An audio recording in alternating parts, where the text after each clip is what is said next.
शिव महापुराण में भगवान शिव के अनेक अवतारों का वर्णन मिलता है। कहीं उनके 24 तो कहीं 19 अवतार के बारे में उल्लेख है। वैसे शिव के अंशावतार बहुत हुए हैं। हालांकि शिव के कुछ अवतार तंत्र मार्गी भी है तो कुछ यक्षिणी मार्ग। Number 1 Mahakal, number 2 Tara, number 3 Bhuvanesh, number 4 Podash, number 5 Bhairav, number 6 Chhinnamastak Girija, number 7 Dhumravan, number 8 Bagalamukh, number 9 Matang, number 10 Kamal नामक हैं। ये 10 अवतार तंत्र शास्त्र से जुड़े हैं। शिव के 11 अवतार जिन्हें रुद्र अवतार कहते हैं। नंबर 1 कपाली, number 2 Pingal, number 3 Bhim, number 4 Virupaksh, number 5 Vilohit, number 6 Shasta, number 7 Ajpad, number 8 Apibuddhya, number 9 Shambhu, number 10 Chand, number 11 Bhav. ये थे शिव के 11 अवतार जिसे रुद्र अवतार कहते हैं। शिव के कुछ उक्त रुद्र अवतारों के कुछ में उनके भिन्न नाम भी मिलते हैं। आइए तो नाम जानते हैं। दुर्वासा, महेश, ऋषभ, पिप्पलाद, वैश्यानाथ, द्विजेश्वर, हंसरूप, अवधूतेश्वर, भिक्षुवर्य, सुरेश्वर, ब्रह्मचारी, सुनकनितर, द्विज, अश्वत्थामा, किरात, नटेश्वर और हनुमान आदि अवतारों का उल्लेख भी शिव पुराण में मिलता है, जिन्हें अंशावतार भी माना जाता है। भगवान शिव के सबसे ज्यादा विख्यात नाम है। हम उन्हीं 19 अवतार के बारे में विस्तार से जानेंगे, जो कि इस प्रकार हैं। 1 आप सभी को पता ही है, वीरभद्र को शिव का अवतार माना जाता है। वीरभद्र जटा से उत्पन्न हुआ था। जब भगवान शिव के श्वशुर राजा दक्ष द्वारा आयोजित यज्ञ में माता सती ने अपनी देह का त्याग कर दिया था, तब क्रोध में आकर भगवान शिव ने अपने सिर से एक जटा उखाड़ी और उसे पर्वत के ऊपर पटक दिया था। उस जटा के पूर्व भाग से महाभयंकर वीरभद्र प्रकट हुए। शिव के इस अवतार ने दक्ष के यज्ञ का विध्वंस किया था और दक्ष का सिर काटकर शिव के सामने रख दिया था। बाद में भगवान शिव ने राजा दक्ष के सिर पर बकरे का सिर लगाकर उन्हें जिंदा कर दिया था। इस तरह से वीरभद्र शिव के अवतार माने जाते हैं। 2 पिप्पलाद अवतार की कथा जानेंगे। एक समय पिप्पलाद ने देवताओं से पूछा, क्या कारण है कि मेरे पिता दधीची पूर्व जन्म से ही मुझे छोड़कर चले गए थे। देवताओं ने बताया, शनिग्रह की दृष्टि के कारण ही ऐसा वियोग बना। पिप्पलाद ये सुनकर बड़े क्रोधित हुए। उन्होंने शनि को नक्षत्र मंडल से गिरने का श्राप दे दिया था। श्राप के प्रभाव से शनि उसी समय आकाश से गिरने लगे। देवताओं की प्रार्थना पर पिप्पलाद ने शनि को इस पर क्षमा किया कि शनि जन्म से लेकर 16 साल तक की आयु में किसी को कष्ट नहीं देंगे। तभी से पिप्पलाद का स्मरण शिव करने मात्र से शनि की पीड़ा दूर हो जाती है। 3 नंदी अवतार की कथा इस प्रकार है। बहुत समय पहले शिलाद नामक एक मुनि ब्रह्मचारी थे। वंश समाप्त होता देख उनके पितरों ने शिलाद से संतान उत्पन्न करने को कहा था। शिलाद ने आयोनिज और मृत्युहीन संतान की कामना से भगवान शिव की तपस्या की। तब शिव के वरदान से कुछ समय बाद भूमि जोतते समय शिलाद को भूमि से उत्पन्न एक बालक मिला। शिलाद ने उसका नाम नंदी रखा गया था। शिवजी ने नंदी को अपना गण अध्यक्ष बनाया। मरुतों की पुत्री सुयशा के साथ नंदी का विवाह हुआ था। इस प्रकार थी नंदी अवतार की कथा। 4 भैरव अवतार की कथा इस प्रकार है। एक बार ब्रह्मा और विष्णु जी स्वयं को श्रेष्ठ मानने लगे थे। इसी दौरान वहां तेजपुंज के मध्य एक पुरुषाकृति दिखाई पड़ी थी। उन्हें देखकर ब्रह्मा जी ने कहा, तेजपुंज तुम मेरे पुत्र हो, अतः मेरी शरण में आ जाओ। ब्रह्मा की ऐसी बात सुनकर भगवान शिव को क्रोध आ गया था। उन्होंने उस पुरुषाकृति से कहा, काल की भांति होने के कारण आप साक्षात कालराज हैं, भीषण होने से भैरव हैं।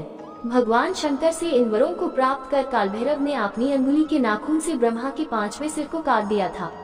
5वां सिर काटने के कारण भैरव ब्रह्महत्या के कारण पाप दोषी हो गए थे। काशी में भैरव को ब्रह्महत्या के पाप से मुक्ति मिली। शिव महापुराण में भैरव को भगवान शंकर का रूप बताया गया है। 5 अश्वत्थामा भगवान शंकर जी के अंशावतार थे। महाभारत में गुरु द्रोणाचार्य के पुत्र अश्वत्थामा ही एकमात्र ऐसे योद्धा थे जो युद्ध को कौरवों के पक्ष में करने की क्षमता रखते थे। उन्हें युद्ध के अंत में सेनापति बनाया गया था। द्रोणाचार्य ने भगवान शिव को पुत्र रूप में पाने के लिए घोर तप किया था। उनकी तपस्या से प्रसन्न होकर भगवान शिव ने उन्हें वरदान दिया था कि वे उनके पुत्र के रूप में अवतरण होंगे। समय आने पर स्वंतिक रुद्र ने अपने अंश से द्रोण के बलशाली पुत्र अश्वत्थामा के रूप में अवतार लिया था। ऐसा कहना है कि अश्वत्थामा अमर है तथा वह आज भी धरती पर ही निवास करते हैं। 6 शरभावतार भगवान शिव का छठा अवतार है। शरभावतार में भगवान शंकर का स्वरूप आधा मृग तथा शेष शरभ पक्षी, पुराणों में वर्णित 8 पैरों वाला जंतु जो शेर से भी शक्तिशाली था। लिंग पुराण में शिव की शरभावतार की कथा है। उसके अनुसार हिरण्यकश्यप का वध करने के लिए भगवान विष्णु ने नरसिंहावतार लिया था। हिरण्यकश्यप के वध के पश्चात जब भगवान नरसिंह का क्रोध शांत नहीं हुआ तो देवता शिव जी के पास पहुँचे थे। तब भगवान शिव ने शरभावतार लिया था। इसी रूप में भगवान नरसिंह के पास पहुँचे तथा उनकी स्तुति की, लेकिन नरसिंह भगवान की क्रोध शांत नहीं हुआ। ये देखकर शरभ रूपी भगवान शिव अपनी पूंछ में नरसिंह को लपेट कर ले उड़े। तब कहीं भगवान नरसिंह की क्रोध शांत हुआ। तब उन्होंने शरभावतार से क्षमा याचना कर अति विनम्र भाव से उनकी स्तुति की। ये थी कहानी। शरभावतार भगवान शिव का रूप माना जाता है। 7 बृहस्पति अवतार भगवान शंकर का 7वां अवतार है। कथा के अनुसार नर्मदा तट पर धर्मपुर नामक नगर में विश्वानर नाम के एक मुनि तथा उनकी पत्नी शुचिष्मति रहती थी। शुचिष्मति ने बहुत काल तक निसंतान रहने पर एक दिन अपने पति से शिव के समान पुत्र प्राप्ति की इच्छा हुई। मुनि विश्वनाथ ने काशी जाकर भगवान शिव के वीरेश लिंग की आराधना की। एक दिन मुनि को वीरेश लिंग के मध्य एक बालक दिखाई दिया। मुनि ने बाल रूपी भगवान शिव की पूजा की। उनकी पूजा से प्रसन्न होकर भगवान शंकर ने शुचिष्मति के गर्भ से अवतार लेने का वरदान दिया था। कालांतर में शुचिष्मति गर्भवती हुई और भगवान शंकर शुचिष्मति के गर्भ से पुत्र रूप में प्रकट हुए थे। तो दोस्तों, इस प्रकार से बृहस्पति अवतार भगवान शिव के रूप माना जाता है। ऋषि दुर्वासा वेद ग्रंथों के अनुसार सती अनुसूया के पति महर्षि अत्रि ने ब्रह्मा के निर्देशानुसार पत्नी सहित ऋक्षिकुल पर्वत पर पुत्र कामना से घोर तप किया था। उनके तप से प्रसन्न होकर ब्रह्मा, विष्णु और महेश तीनों उनके आश्रम पर आए। उन्होंने कहा, हमारे अंश से तुम्हारे 3 पुत्र होंगे, त्रिलोकी में विख्यात तथा माता पिता का यश बढ़ाने वाले होंगे। समय आने पर ब्रह्मा जी के अंश से चंद्रमा उत्पन्न हुए। विष्णु के अंश से श्रेष्ठ संन्यास पद्धति को प्रचलित करने वाले दत्तात्रेय उत्पन्न हुए और रुद्र के अंश से मुनि दुर्वासा का जन्म हुआ था। 9 हनुमान जन्म की कथा। शिव पुराण के अनुसार देवताओं और दानवों को अमृत बांटते हुए विष्णु जी के मोहिनी रूप को देखकर शिव जी ने कामातुर होकर अपना वीर्यपात कर दिया था। सप्तऋषियों ने उस वीर्य को कुछ पत्तों में समेट लिया था। समय आने पर सप्तऋषियों ने भगवान शिव के वीर्य को वानराज केसरी की पत्नी अंजनी के कान के माध्यम से गर्भ में स्थापित कर दिया था, जिससे अत्यंत तेजस्वी एवं प्रबल पराक्रमी श्री हनुमान जी उत्पन्न हुए थे। इस प्रकार से हनुमान जी भगवान शिव के अंश अवतार कहलाते हैं। 10 वृषभ अवतार। धर्म ग्रंथ अनुसार इस अवतार में भगवान शिव ने विष्णु पुत्रों का संहार किया था। जब भगवान विष्णु दैत्यों को मारने पाताल लोक पहुँचे तो उन्हें वहाँ बहुत सी चंद्रमुखी स्त्रियां दिखाई पड़ी। विष्णु ने उनके साथ रमन करके बहुत से पुत्र उत्पन्न किए थे। विष्णु के इन पुत्रों ने पाताल में बड़ा आतंक मचाया था। उनसे घबराकर ब्रह्मा जी ऋषि मुनि को लेकर शिव जी के पास गए और रक्षा के लिए प्रार्थना करने लगे। तब भगवान शंकर ने वृषभ रूप धारण कर विष्णु पुत्रों का संहार किया था। 11 यतिनाथ अवतार। कथा अनुसार अर्बुदाचल पर्वत के समीप शिव भक्त आहुक और आहुका भील दंपति रहते थे। एक बार भगवान शंकर यतिनाथ के वेश में उनके घर आए। उन्होंने भील दंपति के घर रात व्यतीत करने की इच्छा प्रकट की। आहुका ने अपने पति को गृहस्थ की मर्यादा का स्मरण कराते हुए स्वयं धनुष बाण लेकर बाहर रात बिताने और यति को घर में विश्राम करने देने का प्रस्ताव रखा था। इस तरह आहुक धनुष बाण लेकर बाहर चले गए। प्रातःकाल आहुका और यति ने देखा कि वन्य प्राणियों ने आहुक को मार डाला है। इस पर यतिनाथ बहुत दुखी हुए। तब आहुका ने उन्हें शांत करते हुए कहा कि आप शोक न करें, अतिथि सेवा में प्राण विसर्जन धर्म है और उसका पालन कर हम धन्य हुए हैं। जब आहुका अपने पति की चिताग्नि में जलने लगी तो शिवजी ने उसे दर्शन देकर अगले जन्म में पुनः अपने पति से मिलने का वरदान दिया था। 12 कृष्ण दर्शन अवतार। इक्ष्वाकु वंश श्राद्ध देव की 9वीं पीढ़ी में राजा नभग का जन्म हुआ था। विद्या अध्ययन को गुरुकुल गए थे। नभग जब बहुत दिनों तक न लौटे तो उनके भाइयों ने राज्य का विभाजन आपस में कर लिया था। नभग जब ये बात ज्ञात हुई तो वह अपने पिता के पास गए।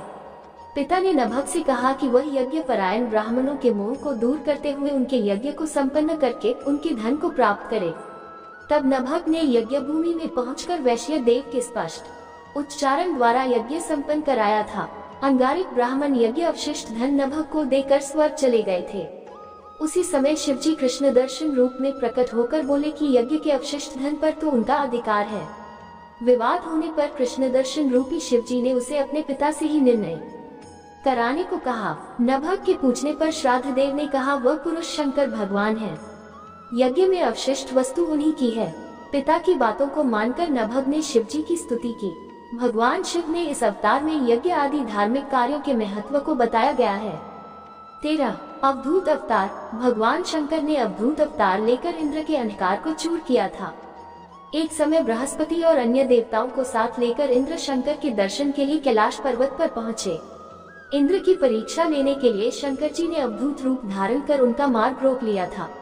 इंद्र ने उस पुरुष से अवज्ञापूर्वक बार बार उसका परिचय पूछा तो भी वह मौन रहे।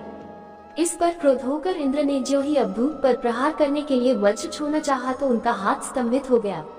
ये देखकर बृहस्पति ने शिव जी को पहचान कर अवधूत की बहुविधि स्तुति की, जिससे प्रसन्न होकर शिव जी ने इंद्र को क्षमा कर दिया था। 14 भिक्षु अवतार। ग्रंथों के अनुसार विदर्भ नरेश सत्यर्थ को शत्रुओं ने मार डाला था। उसकी गर्भवती पत्नी ने शत्रुओं से छिपकर अपने प्राण बचाए थे। समय आने पर उसने एक पुत्र को जन्म दिया। रानी जब जल पीने के लिए सरोवर गई तो उसे घड़ियाल ने अपना आहार बना लिया। तब वह बालक भूख प्यास से तड़पने लगा था। इसी दौरान शिवजी की कृपा से एक भिखारिन वहां पहुंची। तब शिवजी ने भिक्षुक का रूप धारण कर उस भिखारिन को बालक का परिचय दिया और उसके पालन पोषण का निर्देश दिया तथा ये भी कहा कि यह बालक विदर्भ नरेश सत्यर्थ का पुत्र है। ये सब कहकर भिक्षुक रूपधारी शिव ने उस भिखारिन को अपना वास्तविक रूप दिखाया। शिव के आदेश अनुसार भिखारिन ने उस बालक का पालन पोषण किया। बड़ा होकर उस बालक ने शिवजी की कृपा से अपने दुश्मनों को हराकर पुनः अपना राज्य प्राप्त किया था। 15 सुरेश्वर अवतार। भगवान शंकर का सुरेश्वर इंद्र अनभक्त के प्रति उनकी प्रेम भावना को प्रदर्शित करता है। इस अवतार में भगवान शंकर ने एक छोटे से बालक उपमन्यु की भक्ति से प्रसन्न होकर उसे अपनी परम भक्ति और अमरता का वरदान दिया था। भागवत कथा के अनुसार कि व्याघ्रपाद का पुत्र उपमन्यु अपने मामा के घर पलता था। वह सदा दूध की इच्छा से व्याकुल रहता था। उसकी माँ ने उसे अपनी अभिलाषा पूर्ण करने के लिए शिवजी की शरण में जाने को कहा। इस पर उपमन्यु वन में जाकर ओम नमः शिवाय का जप करने लगा। भगवान शिव सुरेश्वर इंद्र का रूप धारण कर उसके समक्ष उपस्थित हुए और वे शिवजी की अनेक प्रकार से निंदा करने लगे। इस पर उपमन्यु क्रोधित होकर इंद्र को मारने के लिए खड़े हो गए। उपमन्यु अपने दृढ़ शक्ति और अटल विश्वास देखकर शिवजी ने उसे अपने विराट रूप के दर्शन कराए तथा क्षीर सागर के समान एक अनश्वर सागर उसे प्रदान किया था। उसकी प्रार्थना पर शिवजी ने उसे परम भक्ति का आशीर्वाद भी दिया था। 16 किरात अवतार। महाभारत के अनुसार वनवास के दौरान जब अर्जुन भगवान शंकर को प्रसन्न करने के लिए तपस्या कर रहे थे, तभी दुर्योधन द्वारा भेजा हुआ मूर नामक दैत्य अर्जुन को मारने के लिए शूकरसुर का रूप धारण कर वहां पहुंचा। अर्जुन ने शूकर पर अपने बाण से प्रहार किया। उसी समय भगवान शंकर ने भी किरात वेश धारण कर उसी शूकर पर बाण चलाया। शिव की माया के कारण अर्जुन उन्हें पहचान न पाए और शूकर का वध उसके बाण से हुआ है, ये कहने लगे। इस पर दोनों में विवाद हो गया। अर्जुन ने किरात वेशधारी शिव से युद्ध किया। अर्जुन की वीरता देख भगवान शिव प्रसन्न हो गए और अपने वास्तविक स्वरूप में आकर अर्जुन को कौरवों पर वीरता का आशीर्वाद दिया था। 17 ब्रह्मचारी अवतार। दक्ष के यज्ञ में प्राण त्यागने के बाद जब सती ने हिमालय के घर जन्म लिया तो शिवजी को पति रूप में पाने के लिए घोर तप किया था। पार्वती की परीक्षा लेने के लिए शिवजी ब्रह्मचारी का वेश धारण कर उनके पास पहुँचे थे। पार्वती ने ब्रह्मचारी को देख उनकी विधिवत पूजा की। जब ब्रह्मचारी ने पार्वती से उसके तप का उद्देश्य पूछा और जानने पर शिव की निंदा करने लगे तथा उन्हें श्मशानवासी व कापालिक भी कहा। ये सुन पार्वती को बहुत क्रोध आया तो पार्वती की भक्ति प्रेम को देखकर शिव ने उन्हें अपना वास्तविक स्वरूप दिखाया। ये देख पार्वती अति प्रसन्न हुई। 18 सुनतंतक अवतार। पार्वती के पिता हिमाचल से उनकी पुत्री का हाथ मांगने के लिए शिवजी ने सुनतंतक वेश धारण किया था। हाथ में डमरू लेकर शिवजी नट के रूप में हिमाचल के घर पहुंचे और नृत्य करने लगे। नटराज शिवजी ने इतना सुंदर और मनोहर नृत्य किया कि सभी प्रसन्न हो गए थे। जब हिमाचल ने नटराज को भिक्षा मांगने को कहा तो नटराज शिव ने भिक्षा में पार्वती को मांग लिया था। इस पर हिमाचल अति क्रोधित हुए थे। कुछ देर बाद नटराज वेशधारी शिवजी पार्वती को अपना रूप दिखाकर स्वयं चले गए। उनके जाने पर मैना और हिमाचल को दिव्य ज्ञान हुआ और उन्होंने पार्वती को शिवजी को देने का निश्चय कर लिया। 19 यक्ष अवतार। शिवजी ने देवताओं के अनुचित और मिथ्या अभिमान को दूर करने के लिए धारण किया था। देवता और असुरों द्वारा किए गए समुद्र मंथन के दौरान जब भयंकर विष निकला तो भगवान शंकर ने उस विष को ग्रहण कर अपने कंठ में रोक लिया था। इसके बाद अमृत कलश निकला। अमृतपान करने से सभी देवता अमर तो हो गए, साथ ही उन्हें अभिमान भी हो गया था कि वे सबसे बलशाली। देवताओं के इसी अभिमान को तोड़ने के लिए शिवजी ने यक्ष का रूप धारण किया। देवताओं के आगे एक तिनका रखकर उसे काटने, जलाने, डुबोने या उड़ाने को कहा। अपनी पूरी शक्ति लगाने पर भी देवता उस तिनके को हिला भी नहीं पाए। तभी आकाशवाणी हुई कि यह यक्ष सब गर्वों के विनाशक शंकर भगवान हैं। सभी देवताओं ने भगवान शंकर की स्तुति की तथा अपने अपराध के लिए क्षमा मांगी थी। तो मित्रों, ये थी भगवान शिव के 19 अवतार की कहानी। तो आप सभी को कहानी कैसी लगी मुझे कमेंट में जरूर लिखें।